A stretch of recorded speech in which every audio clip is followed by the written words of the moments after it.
کچھ ایسے ہی حالات یہاں پر بھی تھے، لیکن یہاں ایک عورت نے نہیں بلکہ ایک ماں نے غلط قدم اٹھایا تھا، وہ بھی سب کچھ جانتے بوجھتے کہ میری 2 بیٹیاں ہیں اور میرا کیا ان کے آگے آ سکتا ہے۔ میں نہیں رکی، میں نہیں سمجھی۔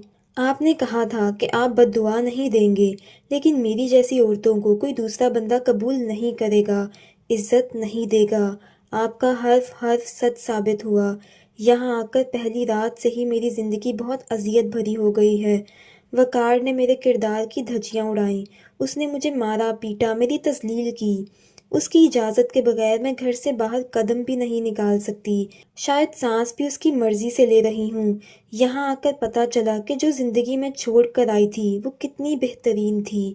آپ نے ہمیشہ مجھے عزت دی، میرا مان رکھا، میرا اعتبار کیا، لیکن بدلے میں نے آپ کو کیا دیا؟ دکھ، تکلیف اور شرمندگی، یہاں تک کہ خدا کو بھی ناراض کر دیا۔ شاید خدا اور آپ کو ناراض کرنے کی ہی سزا کاٹ رہی ہوں۔ آپ نے مجھے کبھی سخت ہاتھ نہیں لگایا، اور یہاں آ کر ایسی ماریں سہی ہیں کہ ان کے نشانات شاید میرے جسم پر تا حیات رہیں گے۔ مرتضیٰ صاحب کی آنکھوں سے آنسو بہنے لگے۔ آخر کو پہلی محبت تھی وہ ان کی، کیسے یہ سب برداشت کر سکتے تھے؟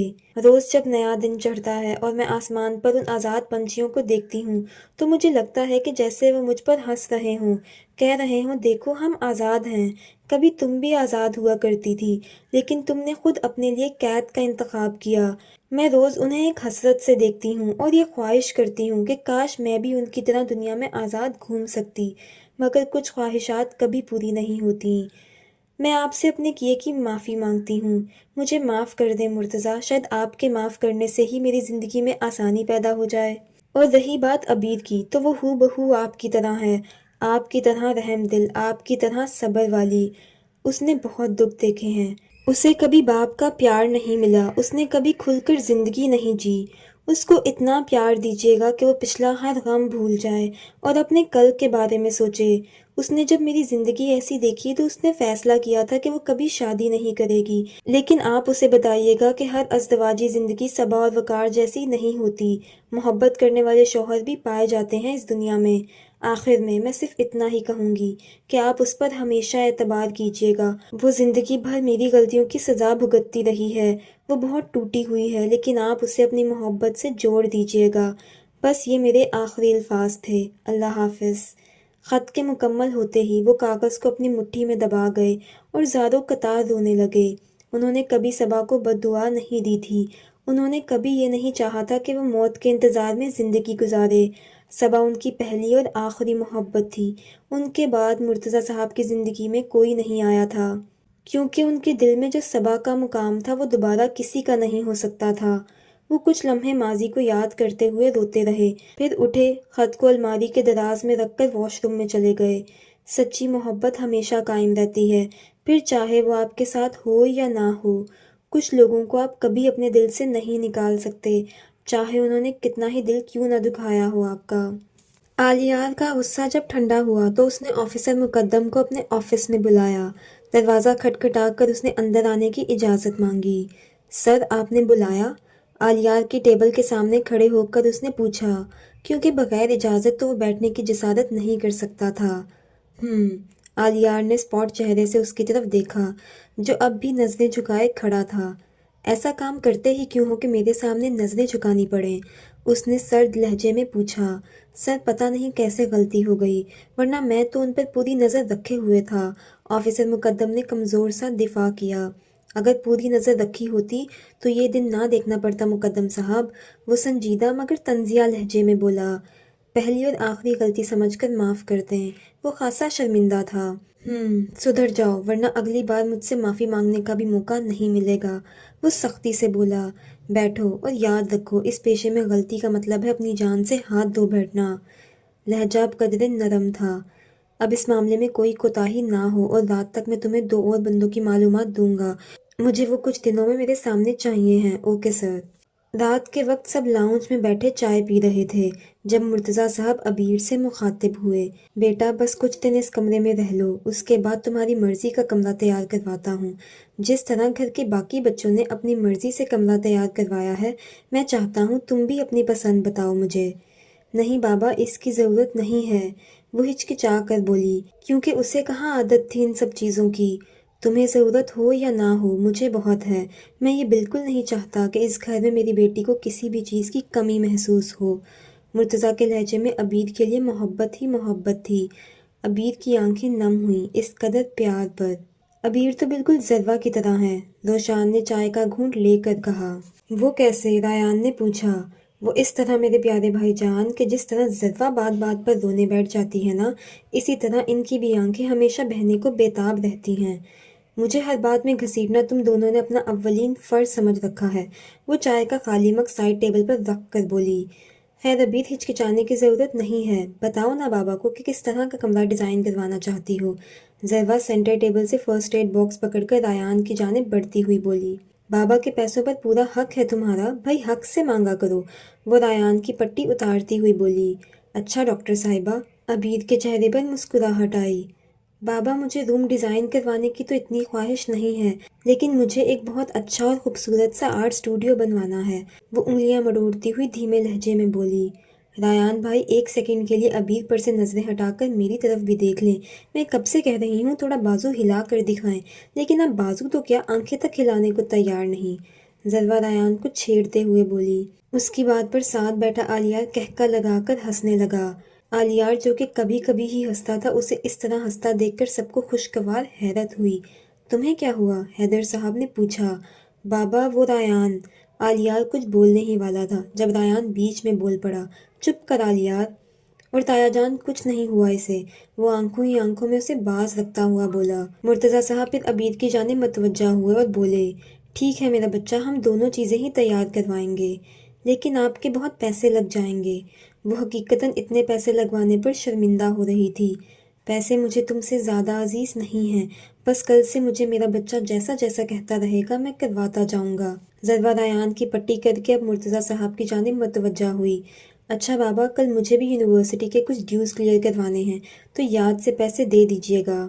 ضروا کی بات پر آلیار نے ایک سنجیدہ نظر اس پر ڈال کر مرتضیٰ صاحب کو کہا، چچا جان، کوئی ضرورت نہیں ہے آپ کو پیسے دینے کی، ضروا میری ذمہ داری ہے، اس کا ہر خرچہ میں خود اٹھاؤں گا۔ ضروا زبان دانتوں تلے دبا گئی۔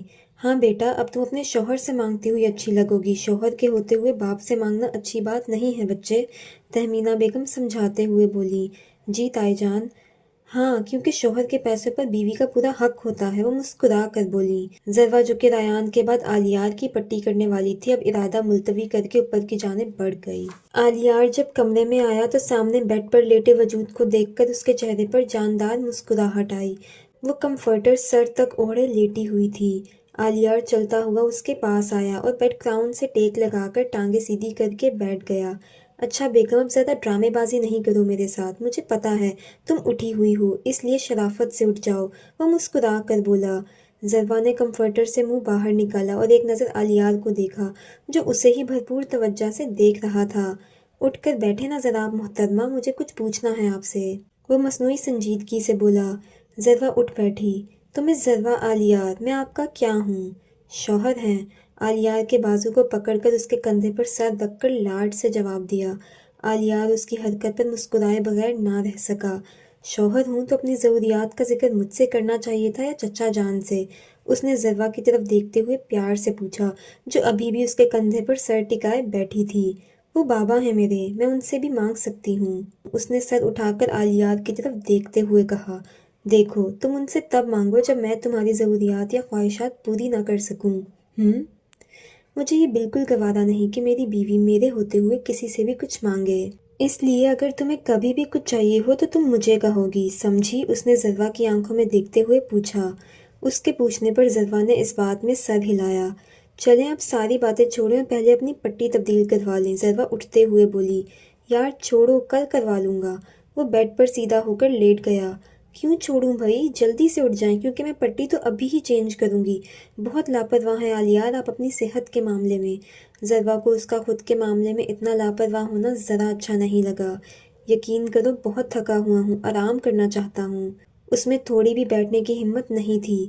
بس تھوڑی سی دیر میں ہو جائے گی نا۔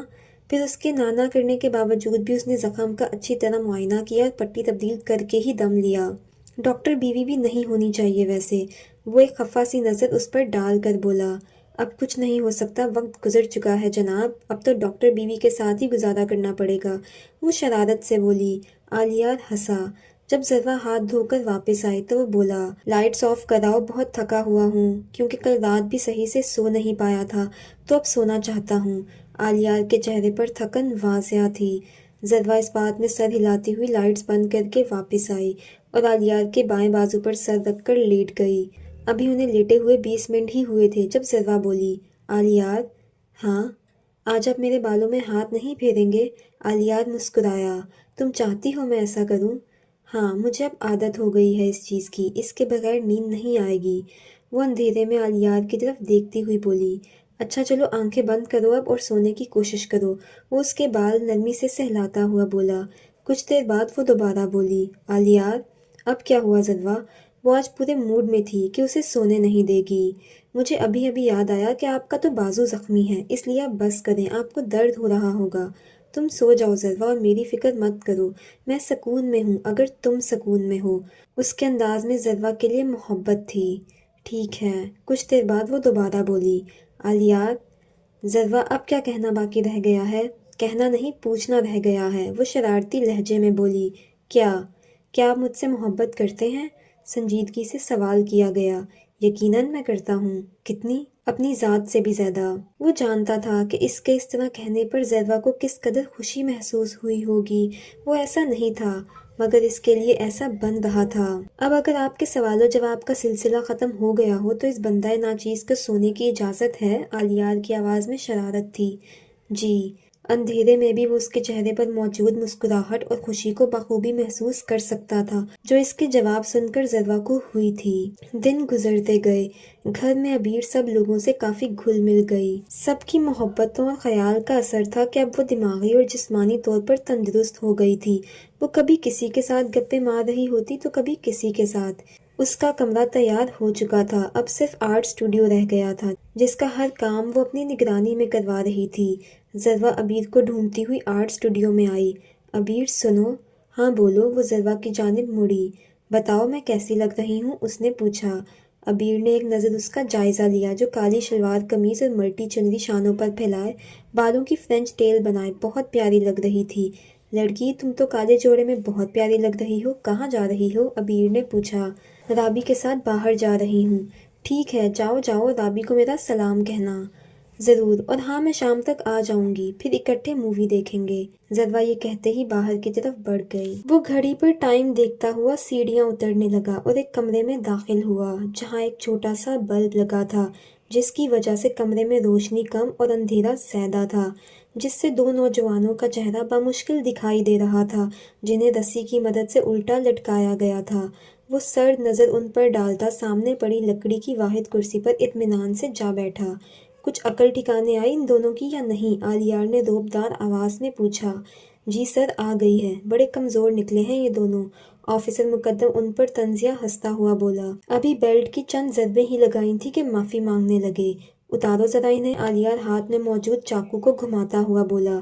اب وہ آلیار کے سامنے سہمے ہوئے کھڑے تھے، ٹانگیں ایسی تھیں جیسے ان میں جان نہ ہو۔ آلیار دائیں ہاتھ میں چاقو پکڑے چند قدم کا فاصلہ طے کر کے ان تک پہنچا۔ آلیار کی آنکھیں سرخ تھیں جو سامنے کھڑے دونوں لڑکوں کو خوفزدہ کرنے کے لیے کافی تھیں۔ آلیار نے ایک کا ہاتھ اپنے ہاتھ میں جکڑا اور اس پر چاقو کے ساتھ سختی سے ضرب لگائی۔ اس کی چیخیں پورے کمرے میں گونجنے لگیں۔ اب وہ دوسرے کی طرف بڑھا اور یہی سلوک اس کے ساتھ بھی کیا۔ وہ بھی تکلیف سے بلبلا اٹھا۔ آئندہ یہ ہاتھ پستول پکڑنے یا گولی چلانے کی کوشش کریں گے؟ وہ دھاڑا۔ نہیں نہیں، وہ زرد پڑتے چہرے کے ساتھ بولے۔ کسی لڑکی کو اپنی اس میلی آنکھ سے دیکھے گا تو؟ آلیار چاقو اس کی آنکھ کے پاس لے جاتے ہوئے چلایا۔ نہیں نہیں، خدا کے لیے نہیں، غلطی ہو گئی سر، ہمیں معاف کر دیں، آئندہ ایسا نہیں کریں گے۔ آلیار کا خوف اس قدر تھا کہ ان کی زبان لڑکھڑا رہی تھی۔ آلیار کے چہرے پر چٹانوں کی سی سختی تھی۔ کچھ پل وہ انہیں دیکھتا رہا، پھر واپس کرسی پر جا کر بیٹھ گیا۔ سامنے کھڑے دونوں لڑکوں کو کچھ پل تو یقین نہ آیا کہ انہیں بخش دیا گیا ہے۔ صرف تم دونوں کے ماں باپ کی وجہ سے تم دونوں کی پہلی اور آخری غلطی سمجھ کر بخش رہا ہوں، کیونکہ جوان اولاد کی موت کا صدمہ وہ لوگ برداشت نہیں کر پائیں گے، ورنہ میں کسی کو بھی بخشتا نہیں ہوں۔ وہ سرد لہجے میں بولا۔ ابھی غلطی چھوٹی ہے، اس لیے میرے پاس سے زندہ واپس جا رہے ہو، سمجھے؟ آلیار نے رعبدار لہجے میں کہا۔ بے شک تم لوگ اسلام آباد میں رہتے ہو، لیکن میری تم دونوں کی ایک ایک حرکت پر نظر ہوگی۔ کبھی مجھے دوبارہ کسی لڑکی کے پیچھے نظر آئے یا میں نے تم دونوں کے ہاتھ میں پستول دیکھی تو خدا کی قسم وہیں زمین میں گاڑ دوں گا۔ وہ کرایا، اب نہیں ہوگا ایسا کچھ بھی، وہ کپ کپاتی آواز میں بولے۔ آلیار نے ہاتھ کے اشارے سے انہیں نکل جانے کا کہا۔ وہ اپنی جان بخشی پر فوراً کمرے سے بھاگ گئے، جیسے انہیں ڈر ہو کہ کہیں دوبارہ پکڑ نہ لیا جائے۔